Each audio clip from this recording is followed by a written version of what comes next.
Yo, she moved. Oh, thank you. She don't want to be on camera. She don't want to be in camera. But I talk about how they use these Sambenas. Particularly when I'm going home on the bus. They use a Sambena. Yeah, I hate New York Predator Department. Don't worry. I'm still not going to stop exposing y'all. Still going to keep doing my videos. Yeah, you know.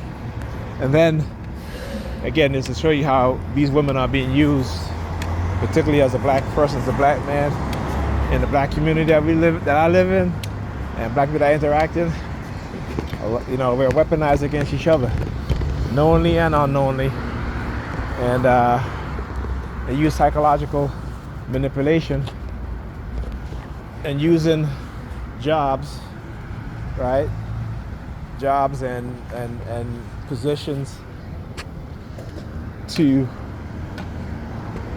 get you to become gatekeepers, right? Or use you as a tool so they can abuse, so they can engage in these sort of ritual,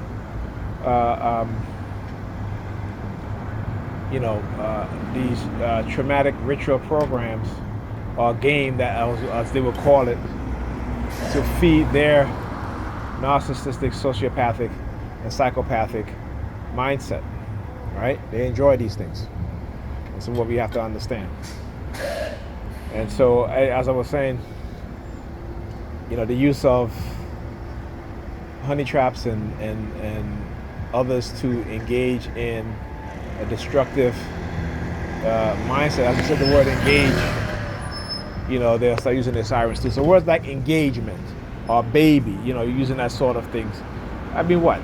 You know, the only person that I know that, you know, like I said, is family. And if she wants to get pregnant at her age, that's her business. She wants to get engaged. Somebody wants to engage her. That's their business. Okay. So what? So if she gets engaged with somebody, what, you gonna what? Arrest me for what? I mean, come on, it makes no damn sense. You know what I'm saying? It makes no damn sense. But again, what they will do is to try to create this narrative of jealousy and all this nonsense and blah blah blah. You know, I mean, listen.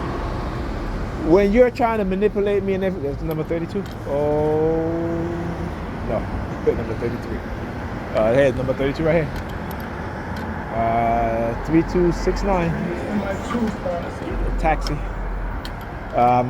But yeah, this is what they do. This is based on their narrative, and again, people are gullible, and they use your emotions, they use your hurt, your pain, to their advantage and to your disadvantage.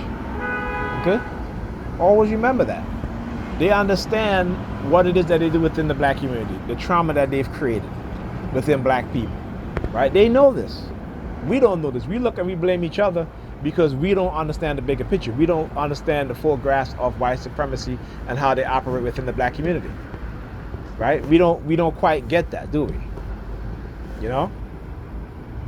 You know, I made a post on Facebook of the South African doctor, scientist, what have you, and how they were creating drugs, weaponizing drugs against the black population.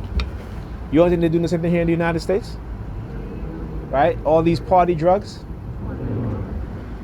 Right? You don't think that's, you know, again, because, you know, like I said, we have our heads up in the clouds and our heads so far up white people's ass that the stink has gotten so used, we're so used to the stink that it doesn't bother us. Right? We've become passive. We've become docile. We've become subjugated. Right? So anytime a black person is speaking the truth and say something is wrong here and calling out those that are responsible, what happens?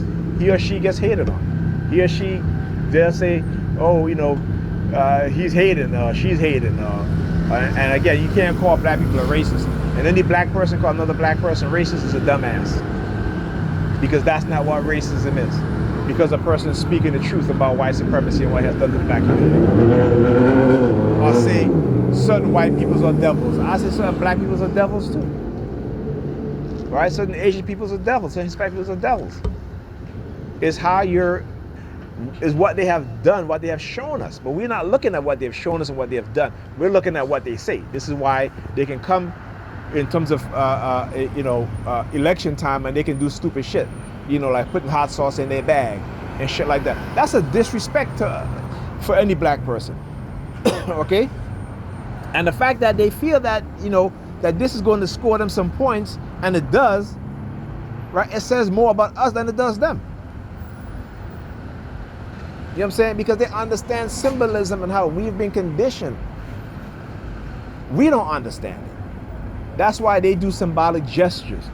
They do nothing substantial, because the symbolic gestures is enough to make us happy, to get us a little bit excited, right? When they want to erase the serious talking point, let's give these nigger peers some symbolic gestures, and they'll love it, and they'll forget about the seriousness of the issues. And that's what they do, because they understand how we are being conditioned, or we have been conditioned. All right, talk to you guys in the next video.